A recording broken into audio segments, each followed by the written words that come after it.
One of the first things that I did was set up a small altar space for myself in a place where the cats couldn't reach it. Because I'm in a space that is between careers, between jobs, between livelihoods, I suppose. I wanted to acknowledge that it was liminal. And in my field of mythological studies, we talk a lot about liminality because that is the place of the threshold. And it's not comfortable to hang out in a threshold. It's between things. Victor Turner called it specifically betwixt and between things. And we often create rituals as people to speed our way through these uncomfortable liminal times in our lives. When I lived in the hotel a couple years ago, I really just kind of had to continually acknowledge that being in a state of liminality is uncomfortable and it is intended to be uncomfortable. So, for that reason, I'm creating a little bit of an altar space so that I can honor both the liminality of my experience as well as the discomfort and the need for grounding that I'll have as I continue this experience.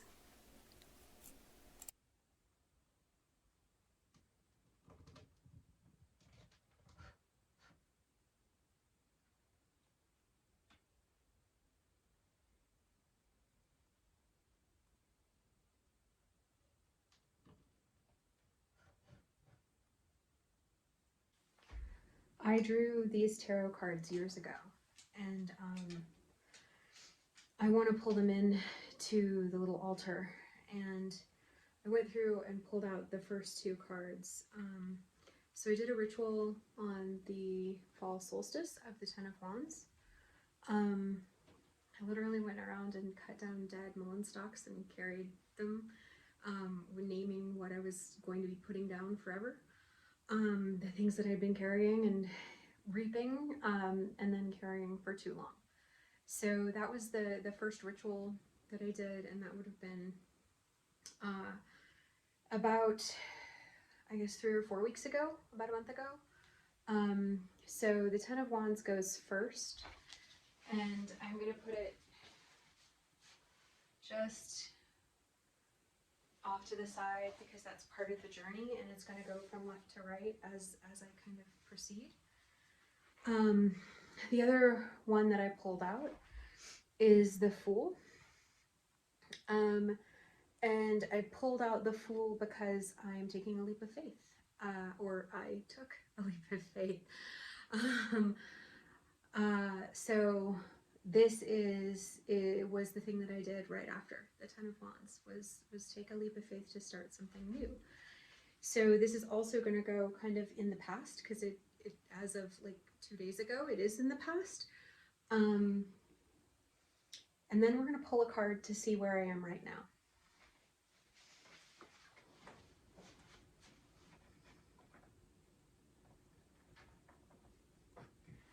And I think I'll probably like just keep doing this as we go. My intention is to light a candle every day in this little tiny altar space that the cats can't get to. So that's kind of my goal. Um, so we'll see how that works out. So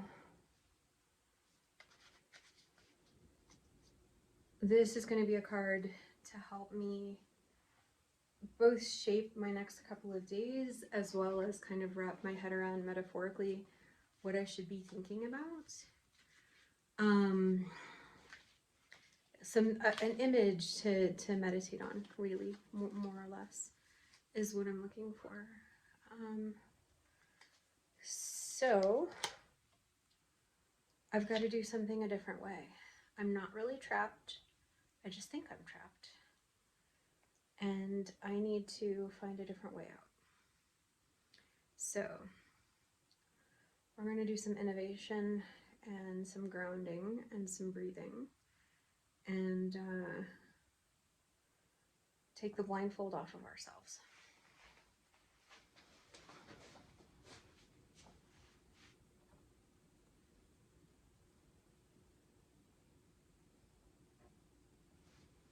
Interestingly, the bottom card was the Eight of Cups, which is the letting go, right? So in addition to lighting a candle every day and having the tarot cards kind of help me with how to wrap my head around things, I'm also going to use this little crystal stash. I've got a lot of crystals for various reasons. This set is Unakite, Blue Apatite, Peach Moonstone, Tiger's Eye, and Blue Calcite. And the reason why I'm using this set specifically is because it was given to me at a retreat. And the retreat is basically when I decided I was going to do this. And when I really kind of solidified these plans. So I feel like these stones are kind of charged with that energy.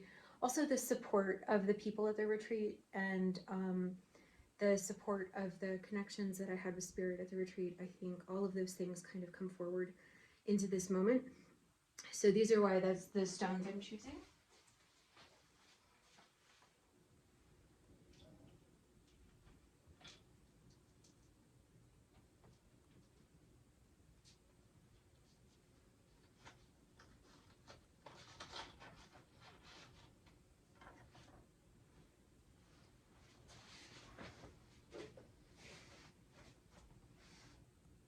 I'm not sure if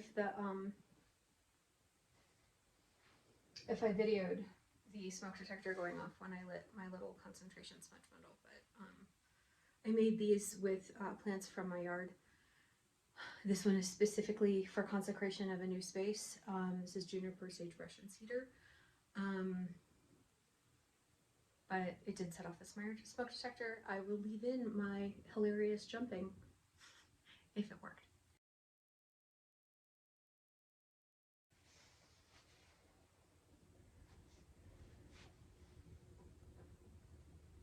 Another thing I think I'm going to pull into this little process is this tiny little singing bowl. When I travel and when I was living in the hotel in 2021, one of the things that I do that I've always done in hotels is I carry this little guy with me, which is kind of hilarious because it's the tiniest singing bowl. It's a root chakra singing bowl. And the idea is, when I travel with it, the idea is to help me create space that is my own, to hold space that is my own in a liminal space like a hotel.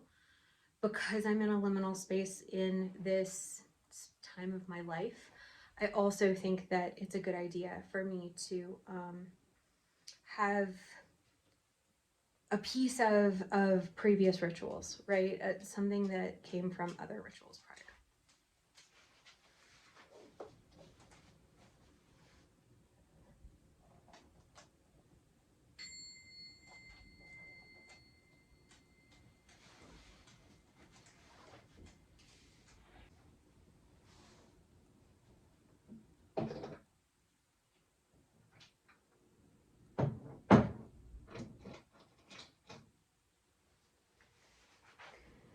So the last things I'm adding here are basically for concepts of protection and grounding.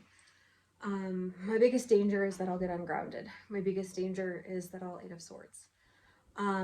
So I want to make sure that I'm really grounding every day, and I want that reminder on this altar space. I want to use this altar space daily for that purpose.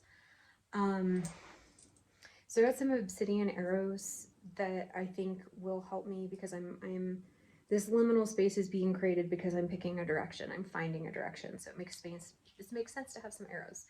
I also have some smoky quartz and some rose quartz for self-love and self-gentleness and self-kindness and grounding. So that's what is going to go on here as well.